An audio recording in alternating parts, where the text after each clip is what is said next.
ഏവർക്കും യൂത്ത് ടോക്കിൻ്റെ മറ്റൊരു പുതുപുത്തൻ എപ്പിസോഡിലേക്ക് വീണ്ടും സ്വാഗതം. ഇന്നും നമ്മളോടൊപ്പം പ്രഭാത് ഭായ് തന്നെയാണ്. പ്രഭാത് ഭായ്, സ്വാഗതം. ചില കാര്യങ്ങൾ നമ്മൾ സ്കൂളിലോ വീട്ടിലോ ഇങ്ങനെ തുറന്നു പറയും, നമ്മുടെ അഭിപ്രായങ്ങൾ പറയുന്ന സമയത്ത് അതിനെ മുതിർന്നവർ ഒരു തർക്കുത്തരം എന്നുള്ളൊരു സെൻസിൽ കൺസിഡർ ചെയ്യാറുണ്ട്. അപ്പോൾ നമ്മുടേതായിട്ടുള്ള അഭിപ്രായങ്ങൾ ഞങ്ങൾ എങ്ങനെയാണ് അവതരിപ്പിക്കേണ്ടത്? വളരെ സെൻസിബിൾ ആയിട്ടുള്ള ക്വസ്റ്റ്യനാണ്. ഐഡൻറ്റിറ്റി ക്രൈസിസുമായിട്ട് ബന്ധപ്പെട്ട മറ്റൊരു കാര്യമാണ്. ടീനേജ് ആയി കഴിയുമ്പോൾ ടീനേജുകാരാരാണ്? പ്രധാനമായിട്ടും ടീനേജുകാർക്കല്ല ഈ കൺഫ്യൂഷൻ വരുന്നത്. അതിനേക്കാളും ചെറിയ കുട്ടികൾ പൊതുവെ 90% അച്ഛനമ്മമാർ പറയുന്ന അഭിപ്രായത്തിന് എതിരായിട്ടൊന്നും അവർക്ക് തോന്നില്ല. ഈ ടീനേജിലാണ് അത് വരുന്നത്. അപ്പോൾ ടീനേജ് എന്ന് പറയുന്ന കുട്ടികളാണോ മുതിർന്നവരാണോ? ഇപ്പോൾ അഡോളസൻസ് എന്ന് പറഞ്ഞാൽ ചെറിയ കുട്ടികളാണോ? അച്ഛനമ്മമാർ പറയുന്നത് അതേപടി അനുസരിക്കേണ്ടവരാണോ? അതോ അവർ മുതിർന്നവരാണോ? Do they have their own voice? ഇവിടെ ഒരുപാട് സോഷ്യൽ ടാബൂസ്. യൂത്ത് ശ്രദ്ധിക്കേണ്ട കാര്യം, അച്ഛനമ്മമാർ, all parents are not counsellors. എല്ലാവരും ശരിയായ രീതിയിൽ നോക്കൂ. പാരൻസിന് കുട്ടികളുടെ ഏതൊക്കെ കാര്യത്തിൽ ഇടപെടരുത് എന്നുള്ളതിനെക്കുറിച്ച് ഇപ്പോൾ വിദേശ രാജ്യങ്ങളിലൊക്കെ വളരെ കോഴ്സുകൾ തന്നെയുണ്ട്. ദർ ഈസ് ഒരു ലിസ്റ്റ് ഉണ്ട്. ദേ നോ എനിക്ക് എത്ര ഇടപെടാൻ പറ്റും. ഇപ്പോൾ നമ്മുടെ നാട്ടിലൊന്നും അത് ചിന്തിക്കാൻ പറ്റും. ഒരു ചെറിയ 12 വയസ്സുള്ള പെൺകുട്ടി ബോയ് ഫ്രണ്ടിനെയും കൊണ്ട് വീട്ടിൽ വന്നാൽ they must respectfully welcome that person. ഇല്ലെങ്കിൽ അത് കുട്ടിക്ക് ഇൻസൾട്ടാണ്. അപ്പോൾ നമ്മുടെ നാട്ടിലെങ്ങനെയാണ്? അതെന്താണെന്ന് നമുക്കറിയാം. അവിടെ ഒരു വലിയ സീൻ ഉണ്ടാവും. സോ അങ്ങനെ അത് ശരിയാണോ? അങ്ങനെയൊക്കെ നമുക്ക് ഭാരതീയർക്ക് ചിന്തിക്കാൻ പറ്റുമെന്നൊക്കെ ചോദിക്കാം. But there is certain personal freedom. വിദേശീയർ അതിനെ അംഗീകരിക്കുന്നുണ്ട്. അതിനവർ 18 വയസ്സായെന്നൊന്നും നോക്കില്ല. കുട്ടി മെച്ചുവേർഡ് ആയിട്ടുണ്ടെങ്കിൽ they can choose their friends whether it is male or female. അത് അവരുടെയും കൂടെ വീടാണ്, അവരുടെ വീട്ടിൽ. നമ്മളെന്താ പറയുക, എൻ്റെ വീട്ടിൽ പറ്റില്ല അങ്ങനെയല്ലേ? അവർ വളരെ അതിൽ വിശാല മനസ്ഥിതിക്കാരാണ്. അവരെല്ലാവരുടെയും വീടായിട്ടാണ് കാണുന്നത്. അവർക്ക് അവരുടേതായ റൂമുണ്ട്. ശരി, അത് ഓവർ സ്വാതന്ത്ര്യവും മറ്റ് കാര്യങ്ങളും ഡ്രഗ്സും എല്ലാം അതിൻ്റെ പിന്നാലെ ഉണ്ട്. But their sense of respect, തങ്ങളുടെ മക്കളെ ഒരു മുതിർന്ന ഇൻഡിവിജ്വലായിട്ട്, ഒരു സിറ്റിസണായിട്ട് കാണാനുള്ള ആ ഒരു മെൻറ്റാലിറ്റി കുറച്ചൊക്കെ എനിക്ക് തോന്നുന്നു നമ്മുടെ നാട്ടിലേക്ക് വരണം. അപ്പോൾ ഈ യൂത്തിൻ്റെ ഈ തർക്കുത്തരം എന്നുള്ള ഇതുണ്ടല്ലോ, ഈ പരാതി അവസാനിക്കും. ബട്ട് സപ്പോസ് നമ്മുടെ പാരൻസ് അങ്ങനെ ചിന്തിക്കുന്നില്ല, നിങ്ങളെപ്പോഴും അവർ കുട്ടിയായിട്ടാണ് കാണുന്നത്, അവർക്ക് കൊടുക്കുന്ന ഇപ്പോൾ ഇങ്ങനെ ചെയ്യണം, കുട്ടി ഇങ്ങനെ ചെയ്യണം എന്ന് പറഞ്ഞാൽ അങ്ങനെ തന്നെ ചെയ്യണം, there is no other option. അപ്പോൾ അവിടെ കുറച്ച് സ്വന്തം സെൻസ് ഉപയോഗിക്കേണ്ടി വരും. അച്ഛനമ്മമാരുടെ ലെവല് മനസ്സിലാക്കണം. അവർ എല്ലാ കാര്യത്തിലും ഇടപെട്ട് അഭിപ്രായം പറയുന്നവരാണെങ്കിൽ അത് ഞാൻ നിരസിച്ചാൽ, നോക്കൂ, തൻ്റെ റൈറ്റ്സ് നേടിയെടുക്കാനൊരു വഴിയുണ്ട്. അത് അച്ഛനമ്മമാരായാലും സ്കൂളിലായാലും സിറ്റുവേഷൻ നോക്കിയിട്ടത് നേടിയെടുക്കണം. It is not rules. ഇപ്പോൾ കാലിഫോർണിയ പോലുള്ള സ്ഥലങ്ങളിൽ നിങ്ങളൊരു ബോർഡിൽ എഴുതി ഒട്ടിച്ചു, നാളെ മുതൽ ഇതാണ് നിയമം എന്ന് പറഞ്ഞാൽ അവിടെ എല്ലാവരും അത് അനുസരിക്കും. It cannot happen in India. ഇവിടെ നമ്മൾ ആ സിറ്റുവേഷൻ നോക്കണം. അധ്യാപകരൊക്കെ ഈ രീതിയിലാണ് ചിന്തിക്കുന്നത്. തൽക്കാലം മിണ്ടാതിരിക്കുകയാണ് ബുദ്ധി. ഇത് മനസ്സിലാക്കണം. പതുക്കെ സ്റ്റെപ്പ് ബൈ സ്റ്റെപ്പായിട്ട് ആ സിറ്റുവേഷനെ ടാക്കിൾ ചെയ്യാൻ പറ്റണം. ഇതായിരിക്കും ഏറ്റവും നല്ലൊരു ഫീസിബിൾ മെത്തേഡ്. ചില സമയങ്ങളിൽ നമുക്ക് അഭിപ്രായം പറയാൻ തോന്നും. നമ്മൾ ചിന്തിക്കുക എനിക്കിതിവിടെ പറയണം. പക്ഷേ ആ ടീച്ചർ പറയും ഇത് വളരെ ഇങ്ങനെ, don't talk to me like this. ഞാനങ്ങനെ ചിന്തിച്ചിട്ട് പോലും ഉണ്ടാവില്ല. ഇപ്പോൾ ഇവർക്ക് ഇവിടുന്ന് ദേഷ്യം വന്നത് അത് അവരുടെ സോഷ്യൽ കൺസെപ്റ്റിൻ്റെ ഭാഗമായിരിക്കും. അത് അവർ നേടിയ എഡ്യൂക്കേഷനിൽ അവർക്ക് അങ്ങനെ തോന്നി, ഈ കുട്ടി അഭിപ്രായം ഈ പറഞ്ഞ തെറ്റാണ്. എന്നാൽ എത്രയോ ഓപ്പണായിട്ട് അതിനെ എടുക്കുന്നവരുണ്ട്. They will not take it as an insult. വളരെ സ്വാതന്ത്ര്യം കൊടുക്കുന്ന, ആരോഗ്യപരമായ സ്വാതന്ത്ര്യം കൊടുക്കുന്ന അധ്യാപകരുണ്ട്. It depends on the mind set. അപ്പോൾ ഇത് വ്യക്തിയെ നോക്കി, എൻ്റെ അച്ഛനും അമ്മയും എങ്ങനെയാണെന്ന് നോക്കി നിന്നാൽ നന്നായിരിക്കും. അപ്പോൾ അഭിപ്രായം പറഞ്ഞാൽ ശരിയാവുന്നില്ല എന്നൊന്നുകൂടെ പറയണ്ട. ഗിവിൻ ടു ദെയർ പാരൻസിൻ്റെ തന്നെയല്ലേ, അതിൽ ദോഷവും സംഭവിക്കില്ല. അത് ചെയ്തു കഴിഞ്ഞാൽ അവരുടെ ഫേവർ നമ്മുടെ അടുത്തേക്ക് വരും. ഒരു ചാനൽ ഓപ്പൺ ആവും. എനിക്ക് പിന്നെ എൻ്റെ അഭിപ്രായം പറയാനുള്ള ചാനൽ ഓപ്പൺ ആവും. Wait with patience. അവരഭിപ്രായം പറഞ്ഞു, എൻ്റെ അഭിപ്രായം അവർ കേൾക്കാൻ തയ്യാറില്ല, ഞാൻ അതനുസരിച്ചു. അത് തെറ്റിപ്പോയാൽ then I get an opening. അതിന് പേഷ്യൻസ് വേണം.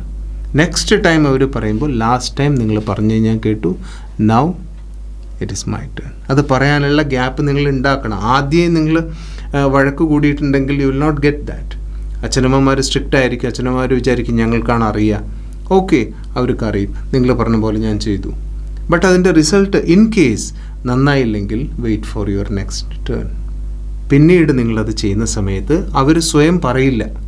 അവർ കുറച്ചെങ്കിലും സെൻസിബിൾ ആണെങ്കിൽ they will leave that decision to you. അങ്ങനെ എത്രയോ സെൻസിബിൾ. ഇനി ഇതിൻ്റെ വേറൊരു വശം, എത്രയോ സെൻസിബിളായിട്ടുള്ള അച്ഛന്മാർ നമ്മൾ കണ്ടിട്ടുണ്ട്. കുട്ടികളെ വേണ്ട പോലെ, വേണ്ടത്ര, എത്ര സ്വാതന്ത്ര്യം വേണം അത്രയും കൊടുക്കുന്നവരുണ്ട്. ദേ ട്രസ്റ്റ് ദെയർ കിഡ്സ്.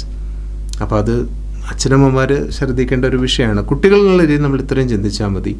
സിറ്റുവേഷൻ അറിഞ്ഞ് അച്ഛനമ്മമാരുടെ മെൻറ്റാലിറ്റി മനസ്സിലാക്കി അവിടെ എനിക്ക് പറയണോ പറയണ്ടയോ, ബട്ട് പറയാനുള്ള ചാൻസ് കിട്ടും. ഈ ലോകം നിങ്ങളുടെ സ്വന്തം ലോകമാണ്. ഇപ്പോൾ ചാൻസ് കിട്ടിയില്ലെങ്കിൽ നാളെ കിട്ടും. Wait with patients. ഇനി വേറൊരു ടോപ്പിക്കിലേക്ക് പോവാം. തോൽവി എന്നുള്ളൊരു ടോപ്പിക്കാണ്. അപ്പോൾ നമ്മുടെ ഒരു വ്യൂവർ ഒരു ക്വസ്റ്റ്യൻ ചോദിച്ചിട്ടുണ്ട്, അത് വായിക്കാം. തോൽക്കാൻ പേടിക്കുന്ന ഒരു വലിയ വിഭാഗം യൂത്ത് ഉണ്ട്. തോൽക്കുമോ എന്ന പേടി കൊണ്ട് പല കാര്യങ്ങളും ചെയ്യാണ്ട് വിഡ്രോ ചെയ്ത് കളയും. തോൽവികളോട് പേടി ഇല്ലാതാക്കാൻ കുറച്ച് ടിപ്സ് പറഞ്ഞു തരുമോ? ആരോ പറഞ്ഞിട്ടുണ്ട്, the best way to tackle the fear of failure.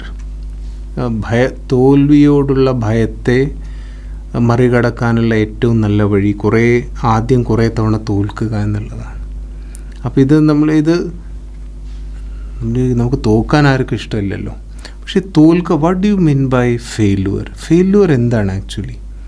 നമുക്കാകെ മനസ്സിലുള്ളത് ഈ പരീക്ഷയ്ക്ക് തോൽക്കുക, ഇതാണ് കുട്ടികൾക്ക് മെയിനായിട്ട്. It has nothing to do with fear of failure. Is entirely different. ഇപ്പോൾ ജീവിതത്തിൽ എന്തെങ്കിലും ഒരു വലിയ കാര്യം, ഒരു സംരംഭം ചെയ്യുക, ഞാൻ എൻ്റെ പുരോഗതിക്ക് വേണ്ടി എന്തെങ്കിലും ചെയ്യുക, അത് ശരിയാവാതെ പോകുക. അപ്പോൾ ഇതൊക്കെയാണ് യഥാർത്ഥ ഫിയർ ഓഫ് ഫെയിലുവർ.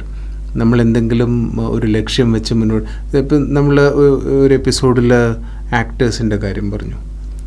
മറ്റെല്ലാം മാറ്റി വെച്ച് വിശപ്പൊക്കെ സഹിച്ച് അവസരം തേടി നടന്ന അവസാനം കിട്ടാതെ പോകുന്നവരില്ലേ? ഡെഫിനറ്റ്ലി തേരാ. അപ്പോൾ അതൊരു ഫിയർ ഓഫ് ഫെയിലുവർ.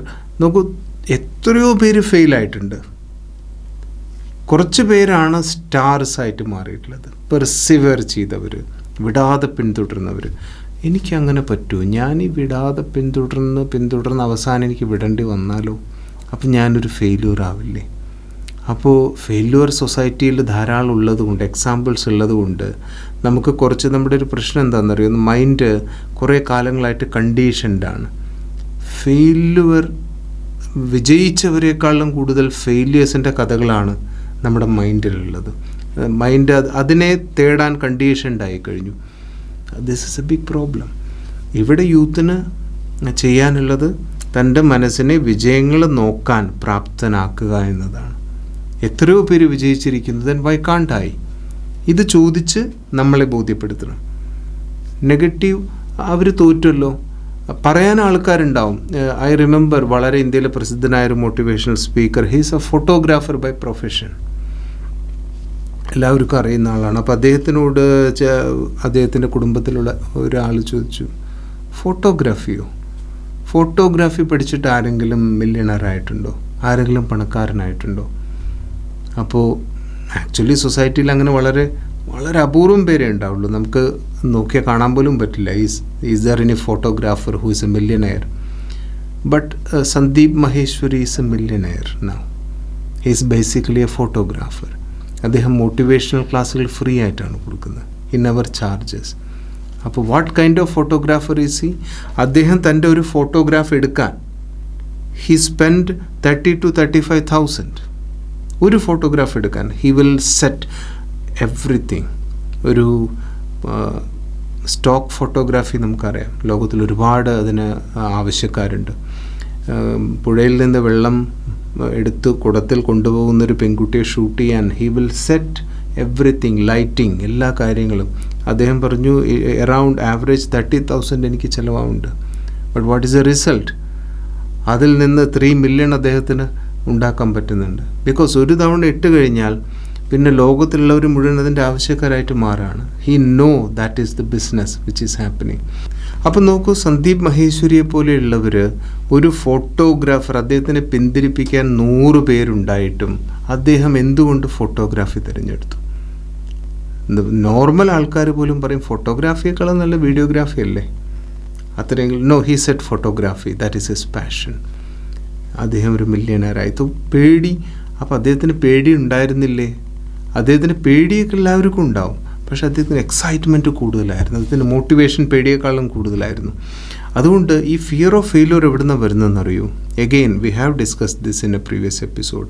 നിങ്ങൾക്ക് നിങ്ങളുടെ കഴിവുകളെയും നിങ്ങളുടെ പോരായ്മകളെയും കുറിച്ച് ഒരു തിരിച്ചറിവില്ലാതെ വരുമ്പോൾ definitely there will be fear of failure. പക്ഷേ എൻ്റെ പൊട്ടൻഷ്യൽ എനിക്കറിയാം, എനിക്ക് നന്നായിട്ട് ഒരു കാര്യത്തിൽ വർക്ക് ചെയ്ത് മുന്നോട്ട് പോകാൻ പറ്റും, എനിക്കതിൽ ഇൻട്രസ്റ്റ് ഉണ്ട്. Interest is the main thing. Interest ഉള്ളവർക്ക് മോട്ടിവേഷൻ വന്നുകൊണ്ടേയിരിക്കും. They can find self motivation. അങ്ങനെയുള്ളവർക്ക് there is no fear of failure. You are sure you will not fail. എങ്ങനെ നമ്മൾ ഫെയിലാവും? ഫെയിലാവുന്നത് എപ്പോഴാണ്? നിങ്ങളുടെ ഹാർഡ് വർക്ക് ഇല്ല, നിങ്ങൾക്ക് ഇൻട്രസ്റ്റ് ഇല്ല, നിങ്ങൾക്ക് മുന്നോട്ട് പോകാനുള്ള അഭിവാഞ്ചയില്ല, then you are a failure. ഇത് മൂന്നും ഉണ്ടെങ്കിൽ, എന്തൂസിയാസം ഉണ്ടെങ്കിൽ, നിങ്ങൾക്ക് മുന്നോട്ട് പോകാൻ ഒരു മേഖലയിൽ താല്പര്യമുണ്ട്. ഇപ്പോൾ ഫോർ എക്സാമ്പിൾ നമ്മുടെ ഫോട്ടോഗ്രാഫിയുടെ കാര്യം പറഞ്ഞു. I'm excited when I take photographs. That's enough. That excitement is enough. അത് നിങ്ങളെ മില്യണയർ ആക്കും. അപ്പോൾ സംഭവ്യമല്ലാത്തത് സംഭവ്യമായി തീരും. അപ്പോൾ youth should trust this process. തൻ്റെ ഉള്ളിൽ ഈ ശക്തിയുണ്ട്, എനിക്ക് എൻ്റെ ലക്ഷ്യം കാണാൻ പറ്റുന്നുണ്ട്, go for it. There is no failure.